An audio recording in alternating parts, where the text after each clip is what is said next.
हाँ जी, तो स्टूडेंट्स ये रहा आपका न्यूमेरिकल नंबर 1.20 जिसमें वो कहता है कि a half wave peak rectifier is fed by 60 hertz sinusoid. अब देखिए ये फ्रीक्वेंसी दी गई है, ठीक है जी। यानी वो कह रहा है कि एक हाफ वेव पीक रेक्टिफायर है जिसको यानी कि एक सिग्नल दिया जा रहा है 60 हर्ट्ज फ्रीक्वेंसी का, ठीक है, वो साइनोसाइडल है। तो फ्रीक्वेंसी तो आप लिख ले, फ्रीक्वेंसी कितनी है जी, 60 हर्ट्ज। आगे देखते हैं आगे हमसे क्या कहता है। आगे कहता है बच्चों having a peak value of, यानी कि जिसके वोल्टेज की पीक वैल्यू ऑफ साइनोसाइडल का आपको पता है ये सिग्नल होता है बच्चों। ये देखो ये सिग्नल होता है ऐसे। तो ये जो पीक वैल्यू होती है ना, मतलब इस चीज की पीक, एक तरफ पॉजिटिव साइड पे पीक होता है, एक साइड पे नेगेटिव साइड पे पीक होता है। लेकिन ये वो कह रहा है कि हाफ वेव है। हाफ वेव का मतलब है यानी आधा सिग्नल आता है, इतना सिग्नल आता है, इतना सिग्नल को नहीं आता। ये यानी टर्न ऑफ है इतने इतने टाइम में हमारा रेक्टिफायर, ठीक है। क्योंकि यहाँ पे डायोड देखो बच्चों क्या होगा, जब ये पॉजिटिव सिग्नल भेजेगा ना इनपुट, तो ये टर्न ऑन हो जाएगा, यानी फॉरवर्ड बायस होगा, सर्किट मुकम्मल होगा, करंट फ्लो करेगा। बट जब, तो जैसा कि मैं बता रहा हूँ, जब नेगेटिव सिग्नल आता है ना बच्चों इनपुट की साइड से, फिर क्या होता है जी, उस नेगेटिव सिग्नल के टाइम पे हमारा ये जो डायोड है ये रिवर्स बायस्ड हो जाता है, मतलब कि ये ओपन सर्किट हो जाता है। जब ये ओपन होता है तो ये आगे करंट को फ्लो नहीं करने देता। जब करंट इसमें से गुजरेगा ही नहीं, यानी यहाँ से पाथ इनकम्प्लीट होगा, तो ना कैपेसिटर चार्ज होगा ना रजिस्टर चार्ज होगा, तो कोई आउटपुट हमें नहीं मिलेगी, ठीक है। तो ये असल चक्कर है हाफ वेव पीक रेक्टिफायर, इसको कहने का मतलब ये है, ठीक है। अब देखें वो आगे क्या कह रहा है। वीपी की वैल्यू हम लिख लें यार, V peak is equal to 100 volt, ठीक हो गया जी। आगे वो कहता है कि the value of output load resistance, यानी ये जो आउटपुट आपको रेजिस्टर लगा के दिया गया हुआ है, यहाँ पे इसकी रेजिस्टेंस कितनी है, 10 किलो ओम। तो आर की वैल्यू भी आ गई 10 किलो ओम। उसके बाद जी आगे बढ़ते हैं। आगे वो कहता है and the value of capacitance, यानी जो कैपेसिटर लगा हुआ है उसकी कैपेसिटेंस की वैल्यू है 50 माइक्रोफैरड, ठीक हो गया।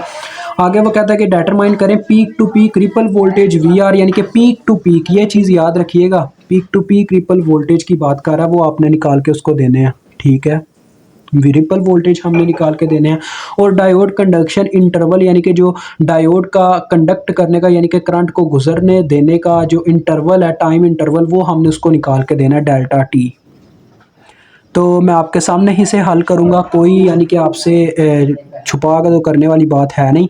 तो चलिए आइए स्टार्ट करते हैं यार। रिपल वोल्टेज पहले हम फाइंड आउट करते हैं। देखो बच्चों, रिपल वोल्टेज मींस जो हमें आउटपुट पे मिल रहे हैं, ठीक है। अब आउटपुट में देखो किस किस का किरदार है, रेजिस्टेंस का भी किरदार है और कैपेसिटेंस का भी किरदार है, यानी यहाँ पे हमें आउटपुट मिलेगी। ये देखो यहाँ पे ही हमें आउटपुट मिलनी है, रिपल वोल्टेज।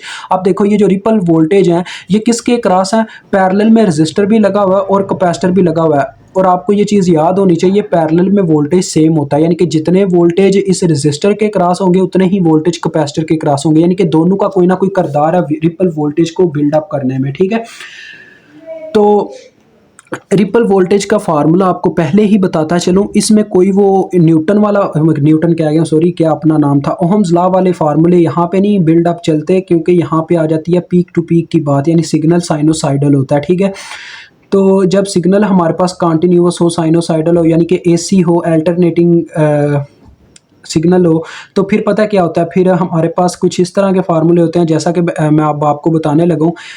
इसमें हमें करंट दरकार है, ठीक है, हमें पहले पता होना चाहिए। जैसे कि आपको पता है ओहम्स लॉ का फार्मूला है V R is equal to, यानी V is equal to I R होता है ना, यानी कि साथ में रेजिस्टेंस होती है। करंट तो इसमें सही है, यानी कि करंट तो एज इट एज है अपनी जगह पे, लेकिन यहाँ पे रेजिस्टेंस की जगह बच्चों कैपेसिटर अपना काम निभा रहा है, क्योंकि कैपेसिटर के क्रॉस देखो रेजिस्टर के क्रॉस आने कांस्टेंट वोल्टेज। तो ये जो रिपल वोल्टेज है कांस्टेंट वोल्टेज नहीं है, ये पीक टू पीक वोल्टेज है। पीक टू पीक वोल्टेज आएंगे कैपेसिटर के क्रॉस, क्योंकि एक कैपेसिटर ही ऐसी चीज़ है देखो बच्चों, जो चार्ज होता है फिर डिस्चार्ज होता है। तो देखो जब चार्ज हुआ तो पीक, और जब डिस्चार्ज हुआ तो पीक टू पीक, तो ऐसे बनते हैं पीक टू पीक वोल्टेज। तो यहाँ पे कैपेसिटर का किरदार है, तो कैपेसिटर की यहाँ पे कैपेसिटेंस आएगी एज आ रेजिस्टेंस के तौर पे। तो इसका फार्मूला आई सी नहीं होना, कैपेसिटेंस इस तरह से बच्चों लिखी जाती है, एफ सी, यानी बटे में आती होती है, एफ और सी इस तरह से आ जाएगी, ठीक है।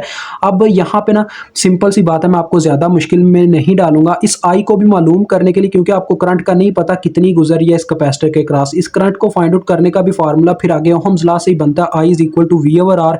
तो वी आपको पता है कौन से हैं, वी पी आ जाएंगे, और आर आपको पता है सिंपल यही आ रहा है आपका, तो V P over R F C इसका मेजर फार्मूला। और अगर आप ये डायरेक्ट यहाँ पे लिखोगे तो कोई यहाँ पे यानी कि आपको रोक टोक नहीं, आप यही फार्मूला इस्तेमाल करके अपना काम कर सकते हो, ठीक है। डायरेक्ट आपका फार्मूला बनेगा रिपल वोल्टेज का VP ओवर RFC, ठीक है बच्चों, ईजी हो गए। तो चलो आओ वैल्यूज़ पुट करें।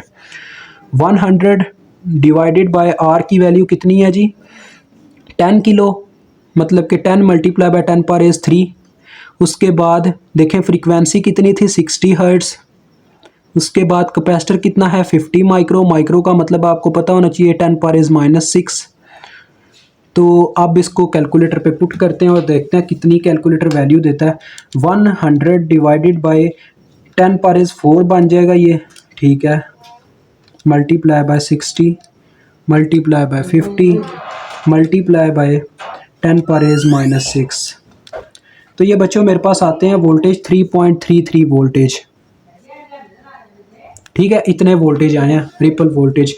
अब हम बात करते हैं ये टाइम इंटरवल कैसे निकालना। टाइम इंटरवल का बच्चों काफ़ी सिंपल फार्मूला देखो, आप ये चीज़ जानते हो, the reciprocal of time interval is known as frequency. ये फ्रीक्वेंसी की डेफिनेशन है, the reciprocal of time period is called frequency, ठीक है।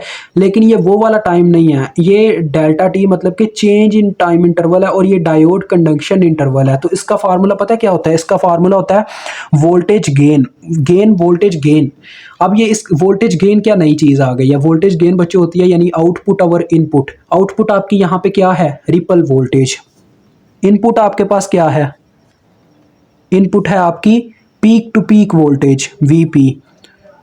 और साथ में क्या आ जाएगा बच्चों, जैसा कि हमारे पास टाइम क्या नाम है, टाइम की डेफिनेशन है, the reciprocal of frequency is called time period. अगर आप मतलब कि आपको ये चीज़ पता होनी चाहिए कि T is equal to 1/f होता है और F is equal to 1/T होता है, ठीक है, ये चीज़ याद रखिएगा। तो साथ में ये भी आ जाएगा 1/f। तो वैल्यूज़ पुट करो, आपको आंसर मिल जाएगा। देखो 3.33 डिवाइडेड बाय VP की वैल्यू 100 मल्टीप्लाई बाय 1/60। इसको सॉल्व करें कैलकुलेटर पे, अब ये कितना आंसर देता है, 3.33 डिवाइडेड बाय 6000 आ जाएगा ये। तो ये बच्चों मेरे पास आ रहा है, मैं इसको माइक्रो में लिखना ज़्यादा बेटर समझूंगा क्योंकि माइक्रो में ही बेटर है। तो इसको हम लिख सकते हैं, नहीं माइक्रो में अजीब लगेगा, हाँ मिली में ठीक रहेगा। 0.5 मिली सेकेंड बच्चों, 0.5 मिली सेकेंड आपका जवाब है। मुझे उम्मीद है आपको समझ आ गई होगी। यह आपका क्वेश्चन हल होता है। तो खुदा हाफिज़।